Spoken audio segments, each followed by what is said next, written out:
خپل وجود یو حصه دی ګڼم د خپل وجود یو حصه دی ګڼم د خپل وجود نه پیلېدل څنګه وي او ستړی مزدور چې ته په کار ووینې جایزه واخله کړېدل څنګه وي مننه او رقیب د دې کې په بېهینه خبر انجینر صاحب رقیب د دې کې په بېهینه خبر په خوب د جانان لیدل څنګه وي مننه او ای د افضل نه لږ تپوس خو وکړه ای د افضل نه لږ تپوس خو وکړه په نیمه شپه کې جړېدل څنګه وي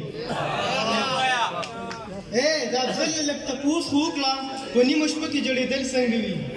او غزل چې به جانان ته مې د ستړي ژوند کیسې کولې چې به جانان ته مې د ستړي ژوند کیسې کولې هغه به خو م راته غمجنې شان ټپې کولې او ستا به په سر درد و جانانه زما زړه به چودو ستا به په سر درد و جانانه زما زړه به چودو ته به اوده شوې ما به تا ته شوګیرې کولې سلیمه ستا به په سر درد و جانانه زما زړه به چودو ته به اوده شوې ما به تا ته شوګیرې کولې او ستا محبت کې زه تر دغه حده ورسېدم ستا محبت کې زه تر دغه حده ورسېدم پردو په کاڼو ویشتم خپلو تماشې کولې ستا محبت کې زه تر دغه حده ورسېدم پردو په کاڼو ویشتم خپلو تماشې کولې او درته به یاد د دسمبر وي یخ واورین بادونه درته به یاد د دسمبر وي یخ واورین بادونه تا د سپوږمۍ په رڼا ما سره وعدې کولې درته به یاد د دسمبر وي یخ واورین بادونه تا د سپوږمۍ په رڼا ما سره وعدې کولې او نن د یو چا د بچي لاش مې په سړک لیدلې نن د یو چا د بچي لاش مې په سړک لیدلې یو مور لګیا و په سرتور سره خیرې کولې او جانانه ته خو به د کور نه بهر نه راوتې جانانه ته خو به د کور نه بهر نه راوتې چې بیا به راغلې ګوره تا به بهانې کولې او د ماشومتوب بوسه افضلې لیوني وختونه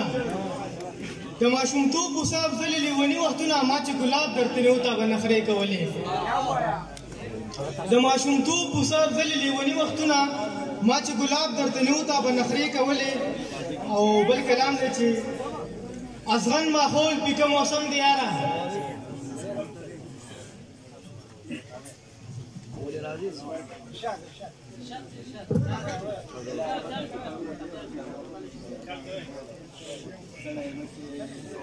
ازغن ماحول پیکه موسم دی یاره در پس سترګو کې مې نم دی یاره او زه د ټوپک جنګونه نه خوښوم زه د ټوپک جنګونه نه خوښوم زما که جنګ دی په قلم دی یاره او دا چې د بل لاس ته مسترګې نه دي دا چې د بل لاس ته مسترګې نه دي دا خو په مونږ د رب کرم دی یاره او جانان به راشي انتظار کې یمه جانان به راشي انتظار کې یمه لا خو په لاره د ترخم دی یاره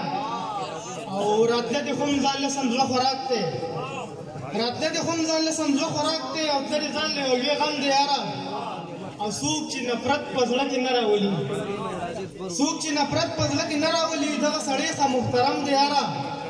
او زه یې د خپله ځانه ګران ګڼمه